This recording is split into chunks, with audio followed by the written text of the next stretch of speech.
पर भगवान का सहारा ही सबसे उत्तम सहारा है। द्रौपदी ने सबको अपना सहारा समझा, मेरा अर्जुन सहारा, मेरा भीम सहारा, लेकिन क्या ये सहारा काम आया? बोलो मेरी मां। आप कितना भी जगत का सहारा लो, कितने भी सहारे रहो जगत के, एक बात बताएं, यदि भगवान का सहारा है तो सब आपको सहारा देंगे, तो भगवान का आपको सहारा नहीं है तो आपको कौन सहारा देगा? एक चौपाई यहां पर आप समझ लो, जा पर कृपा राम की होई, बोलो जा पर कृपा, ता पर कृपा करें सब कोई। क्या अर्थ निकला इसका? मैया जा पर कृपा राम की होई, ता पर कृपा करें सब। क्या मतलब हुआ इसका? क्या मतलब हुआ भैया आप बताओ? जा पर कृपा राम की होई, ता पर कृपा करें सब कोई, इसका अर्थ क्या है? हाँ, इसका मतलब है कि जगत आपकी तरफ तब देखेगा जब आपकी दृष्टि भगवान की ओर होगी, और भगवान की ओर से आप नजरें हटा लोगे। आप लोग गलती क्या करते हैं? संसार के पीछे भागते हैं। संसार के पीछे भागोगे तो आपको एक उदाहरण देके मैं समझाता हूं, सुनो और शांत रहो। मैया सुनो, मेरी मां सुनो। अच्छा ये बताओ, सुबह सुबह सुबह सुबह आप पूरब दिशा की तरफ दौड़ेंगे तो आपकी परछाई कहां होगी? आपके आगे या आपके पीछे? ओ मोबाइल वाले भैया, आज ही आए हो तो सुन लो।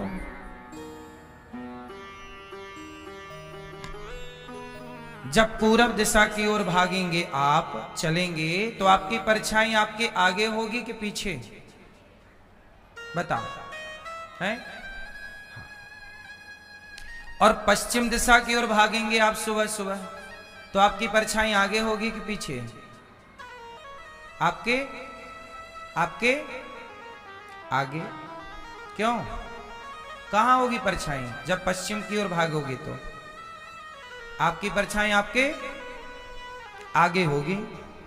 तो अब जरा ध्यान से सुनना, सूर्य भगवान को पीठ दिखाकर, जब आप सूर्य भगवान की ओर पीठ करके खड़े हो जाएंगे तो आपकी परछाई आपसे आगे खड़ी हो जाएगी, और जब आप सूर्य भगवान की ओर मुंह दिखा के खड़े हो जाएंगे तो आपकी परछाई आपके।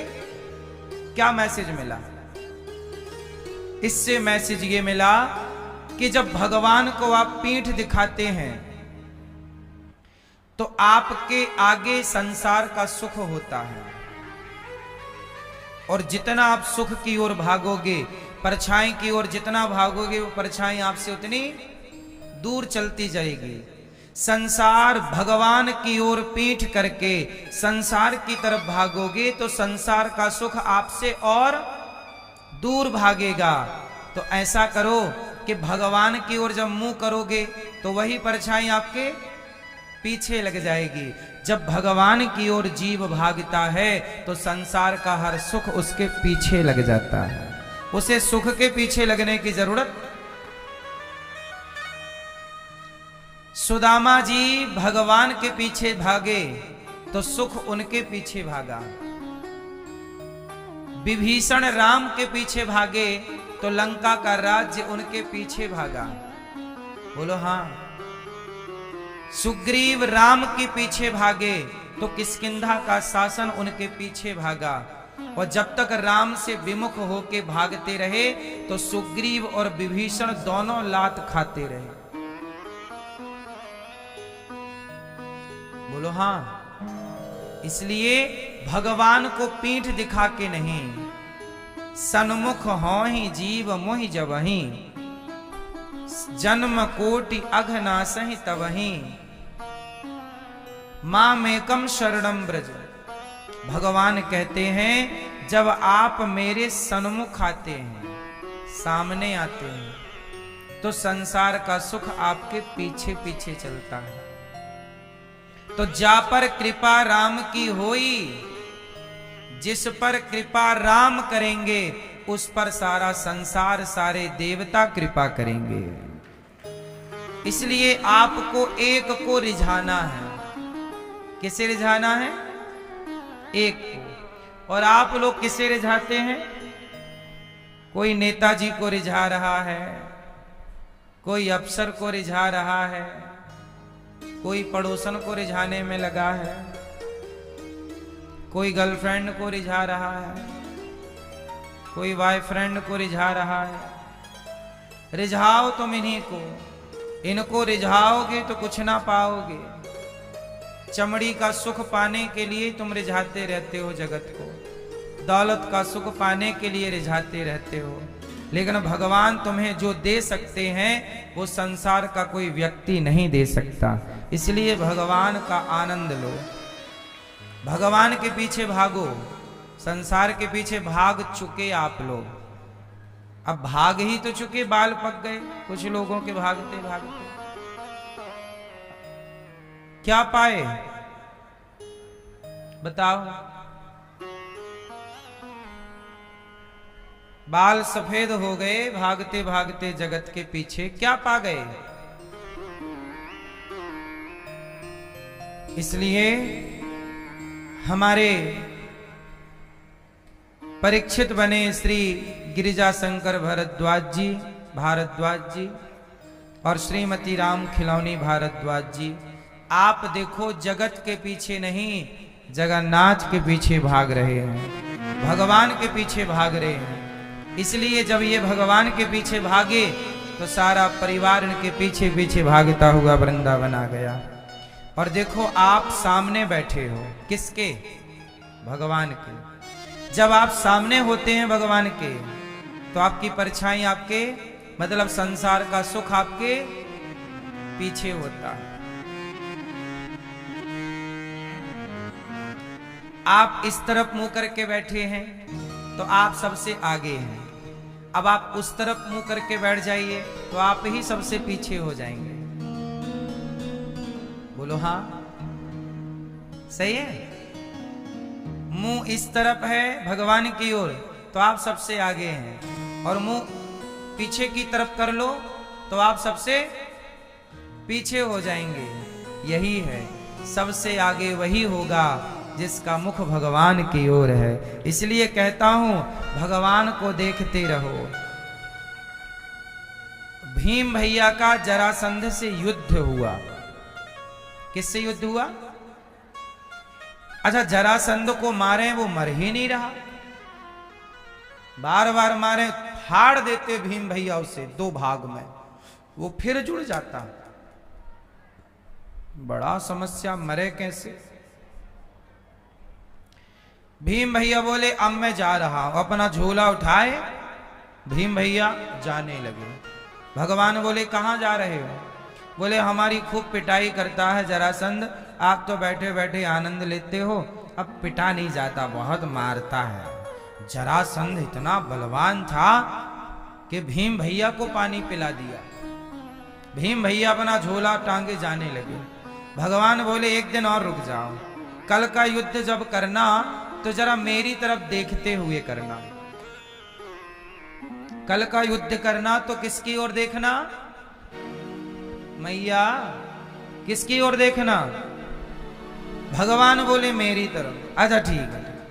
28वें दिन का युद्ध स्टार्ट हुआ, जरासंध और भीम भैया का युद्ध हुआ। तो भीम भैया की फिर पिटाई चालू, जरासंध मारे।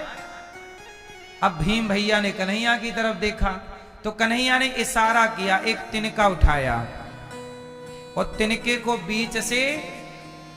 बीच से फाड़ा और उसका एक भाग इस तरफ एक भाग इस तरफ कर दिया, इशारे कर दिए। भीम भैया समझ गए, जरासंध को फाड़ा और फाड़ के वो यूं ही फेंक देते तो जुड़ जाता। अब की बार फाड़ करके उसका एक अंग दूसरे अंग के पीछे और दूसरा अंग इस अंग के बीच ऐसे कर दिया। समझ गए आप? पहले फाड़ के डबल करके यूं ही पटक देते थे, अब ये वाला हिस्सा यहां और ये वाला हिस्सा यूं कर दिया। इस टेक्निक से भीम भैया ने मारा और जरासंध मर गया।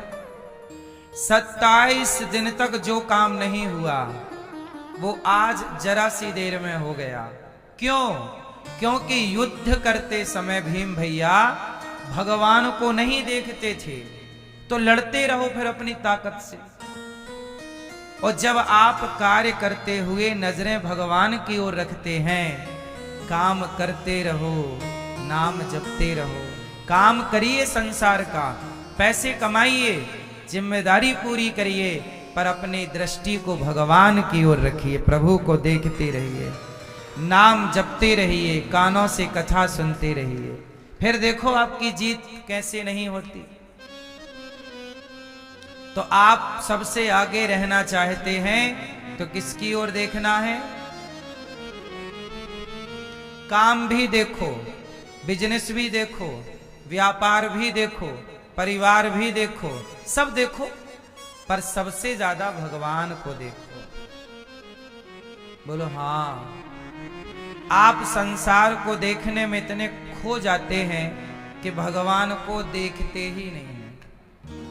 आप लोग भगवान के मंदिर जाते तो हैं, पर अपनी डिमांड लेकर के, अपनी कामनाएं लेकर के, अपनी इच्छाएं लेकर के। बोलो हाँ। आप बिना स्वार्थ के मंदिर भी तो नहीं जाते। क्यों? ये बात सही है गलत है? आप एक कदम भी यदि रखेंगे, मंदिर जाएंगे, इतनी बात करेंगे भगवान से, ये दे दो, वो दे दो, हे भगवान। मंदिर जाएंगे, मांगने के लिए ही क्यों जाना है? कभी बिहारी जी से मिलने जाया करो, दर्शन करने जाया करो। प्रभु बहुत दिन हो गए, आपका दर्शन करने आए हैं, पर आपसे कुछ मांगने नहीं आए। ये दास अनिरुद्ध भी बिहारी जी जाता है, राधा रमण जी, गौरी गोपाल भगवान। मैं रोज भगवान के चरणों में सुबह शाम उनके ही चरणों में रहता हूं दिन भर। कुछ मांगता थोड़ी हूं, बस दर्शन करता हूं, सेवा करता हूं, चाह कुछ नहीं रखता। क्यों? क्योंकि भरोसा मुझे पूरा है कि मैं क्या चाहूं, बिना मांगे ही भगवान ने बहुत कुछ दिया है।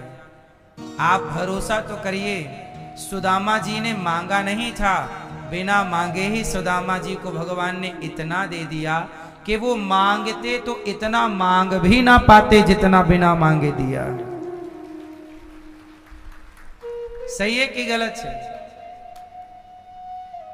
क्यों भैया? सांची के लवरी हैं? इसलिए भगवान को एक ऐसे भक्त की जरूरत है। आप भी भगवान से पूछो, प्रभु कैसे हैं, कब से खड़े हैं? दर्शन करो, केवल दर्शन करो। उस दर्शन के, उस मिलन में कोई स्वार्थ की गंध ना हो। मांगे से मरना भला, मत मांगो कोई भीख, बिन मांगे मोती मिले, यह सतगुरु की सीख। भगवान से भी क्या मांगो, और कोई मांगे भगवान से तो गलत नहीं है। एक बात बताओ, इसे उदाहरण से समझते हैं। एक बाप के दो बेटे हैं। एक बेटा बोला, पिताजी आप सारी दौलत हमें दे दो और आप हरिद्वार चले जाओ। एक बेटा बोला बाप से, सारा धन हमारे नाम करो और आप जाओ अपना हरिद्वार। और दूसरा बेटा बोला, पिताजी आप मेरे पास आइए, मुझे आपकी सेवा करनी है। मैं आपसे नहीं चाहता कुछ भी दौलत। आप आइए, आपका पुत्र हूँ, पिता की सेवा करना मेरा धर्म है। मैं अपने धर्म का पालन करना चाहता हूँ। मुझे आपसे दौलत नहीं, आप चाहिए। एक बेटा पिता से चाहता है, एक बेटा पिता को चाहता है। आप बताइए कौन सा उत्तम है? पिता से चाहता है, पिता को चाहता है, कौन अच्छा है? जोर से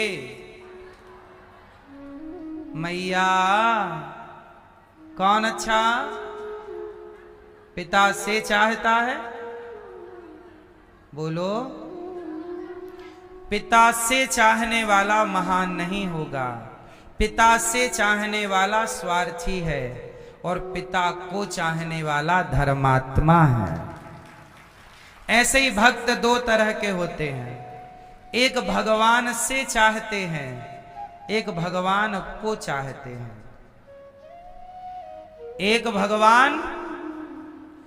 भगवान से चाहते हैं और एक भगवान को चाहते हैं। आप कौन से वाले हो? भगवान से चाहने वाले या भगवान को चाहने वाले? इसलिए कहता हूं, भगवान से चाहने वालों की तो भीड़ मंदिरों में है। भगवान से क्या चाहते हो? भगवान को चाहो। हाँ, चाहा है प्रभु को, चाहेंगे हरदम, मर के भी प्रभु से ये प्यार न होगा कम। चाहा है प्रभु को, चाहेंगे हरदम, मर के भी तुमको ना भूलेंगे कभी हम।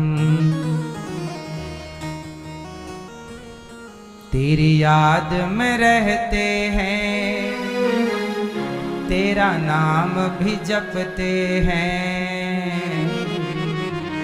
तेरी याद में रहते हैं, तेरा नाम भी जपते हैं।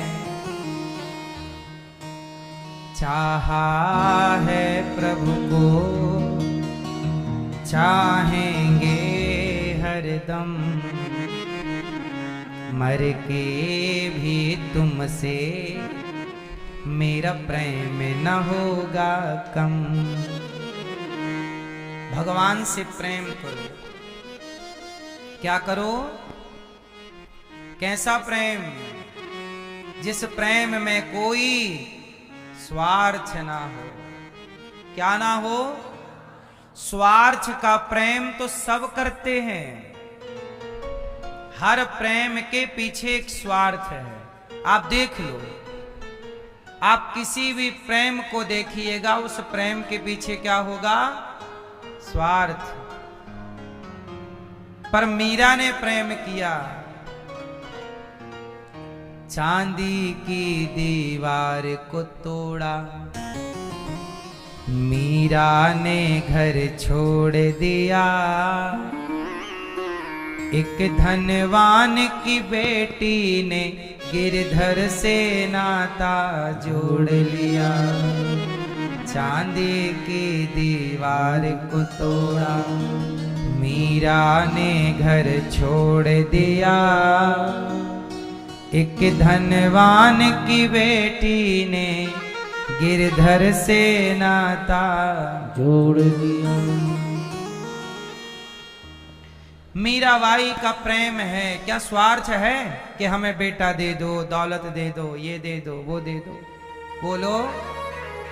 मीरा का प्रेम निस्वार्थ, इसलिए निश्चल प्रेम अमर है।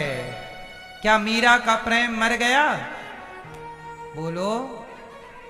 जब तक धरती रहेगी तब तक मीरा का प्रेम जीवित रहेगा और मीरा जीवित रहेगी। प्रेम यदि निश्चल है तो मरता नहीं। वह प्रेम मरता है जिस प्रेम में स्वार्थ होता है। भरत जी का प्रेम क्या मर गया? राम और भरत का प्रेम बोलो मर गया? क्यों नहीं मरा? क्योंकि भरत ने अयोध्या का सिंहासन छोड़ा। चाहते तो राजा बन जाते, माँ ने तो बोल रखा था, और सिंहासन खाली भी था, कोई दिक्कत नहीं थी। पर राम से प्रेम था। और कैसा प्रेम? राम जी और भरत जी के प्रेम में कोई स्वार्थ था? मैया शोर ना करो मेरी मां। क्या राम के और भरत जी के प्रेम में स्वार्थ है? कैसा है? निस्वार्थ। इसलिए वो प्रेम आज भी अमर है भरत और राम का। हाँ, राम भक्त ले चला रे राम की निशानी। जब आप रामायण देखोगे, पढ़ोगे, जब राम और भरत के मिलाप को पढ़ोगे रामचरितमानस में, तो आप पढ़ोगे तो मैं गारंटी देता हूं कि पढ़ते समय आपकी आंखों में आंसू जरूर आएंगे।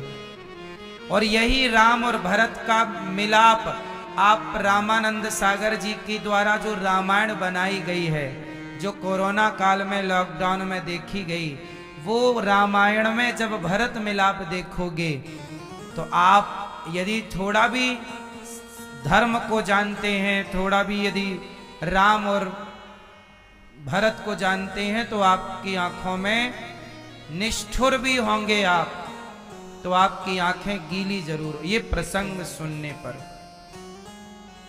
जब ये प्रसंग चला कि राम भक्त ले चला रे राम की निशानी,